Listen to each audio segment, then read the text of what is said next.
آگے دو منڈیاں ہیں، سچ کی اور جھوٹ کی، صحیح کی اور غلط کی، دو راستے ہیں۔ انا ہدیناہ السبیل اما شاکرا و اما کفورا ہدیناہ النجدین فمن شاء فلیؤمن ومن شاء فلیکفر، دو راستے ہیں، دونوں پر چلنے کے لیے اسباب بھی موجود ہیں، بتانے والے بھی موجود، دو علم ہیں، دونوں کے بتانے والے بھی موجود ہیں، سکھانے والے بھی موجود ہیں، چلنے والے بھی موجود ہیں۔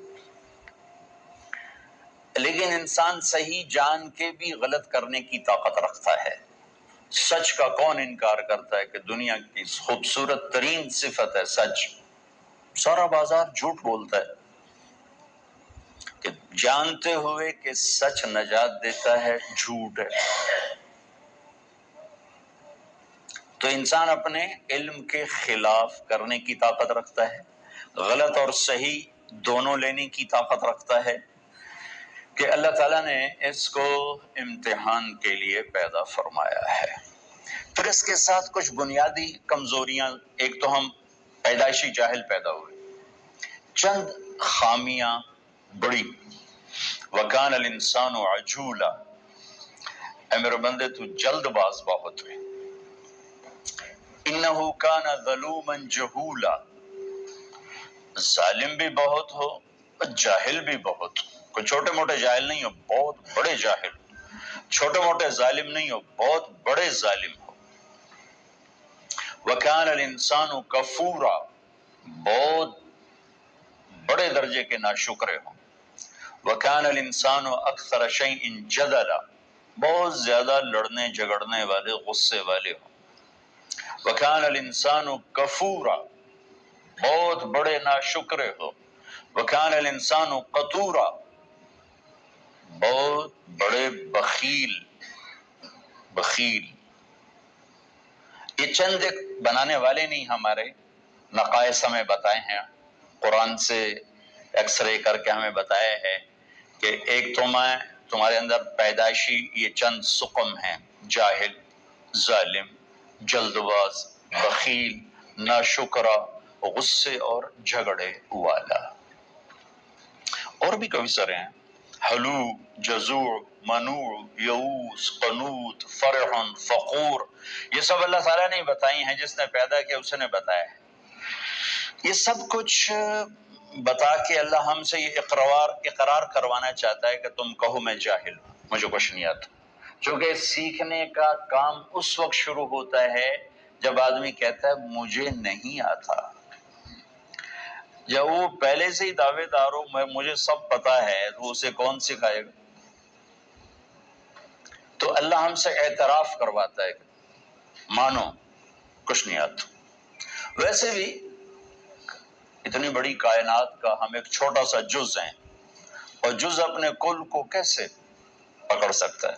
اب ہم ایک چھوٹے سے ہال میں بیٹھے ہوئے ہیں، اور یہ میزان بینک کی عمارت بہت بڑی ہے، یہاں بیٹھ کر ہم ساری عمارت کا علم حاصل نہیں کر سکتے۔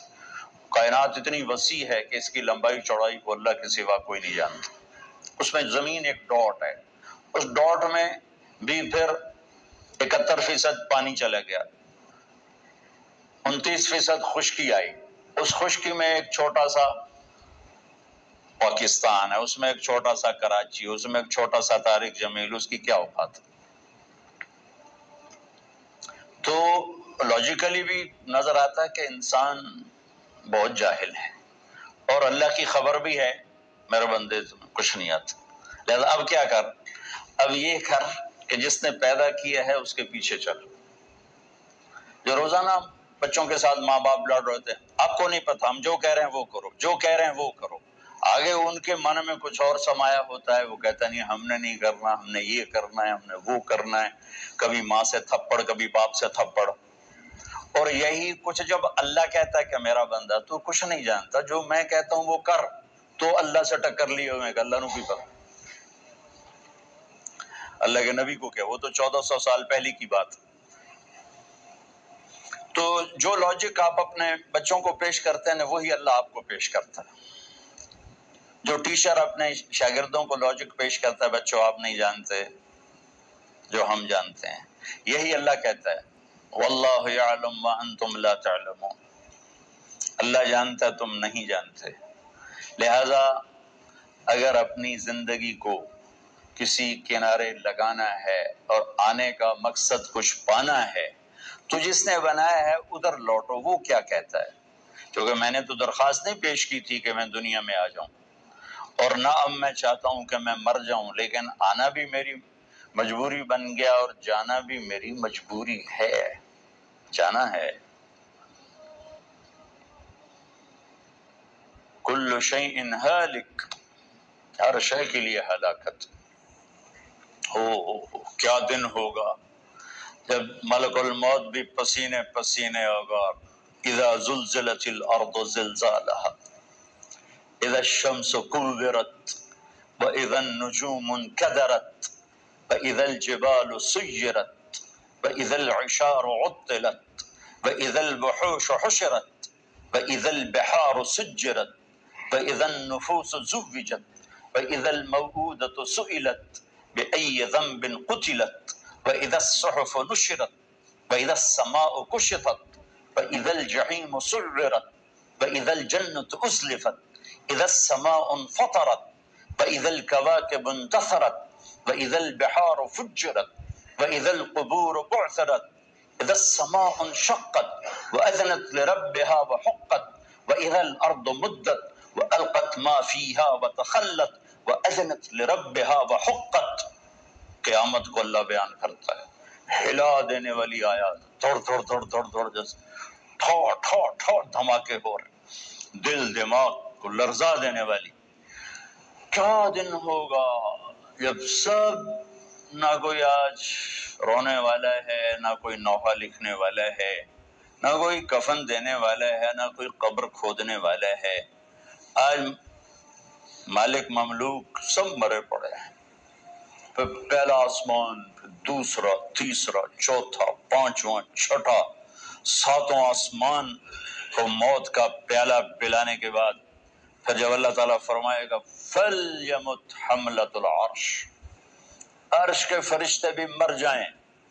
پھر کہے گا فَلْيَمُتْ جبریل و میکائیل، جبریل و میکائیل بھی مر جائیں. تو اس وقت اللہ کا عرش بول اٹھے گا. ایموت جبریل و میکائیل، یا اللہ کا یہ جبریل میکائیل بھی گئے، مطلب یا اللہ ان کو تو بچا لے، یہ تو سب سے پہلے تیری مخلوق. اسکت، اللہ تعالیٰ فرمائیں گے اسکت، خاموش. فقد كتبت الموت على من كان تحت عرشی، میرے عرش کے نیچے سب نے مرنا ہے. لو كانت الدنيا تدوم لأهلها لكان رسول الله فيها مخلد. دنیا میں کوئی باقی رہتا اور موت سے بری ہوتا تو اللہ کا حبیب ہوتا. اللہ نے ان کو بھی گزار دیا اس سے.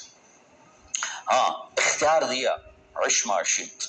میرے محبوب کتنی عمر چاہیے؟ جتنی چاہیے آپ لے لیں، لیکن انک میت، موت ضروری ہے. اس سے صرف آپ کا رب پاک ہے، باقی سب کو اس سے گزرنا ہے.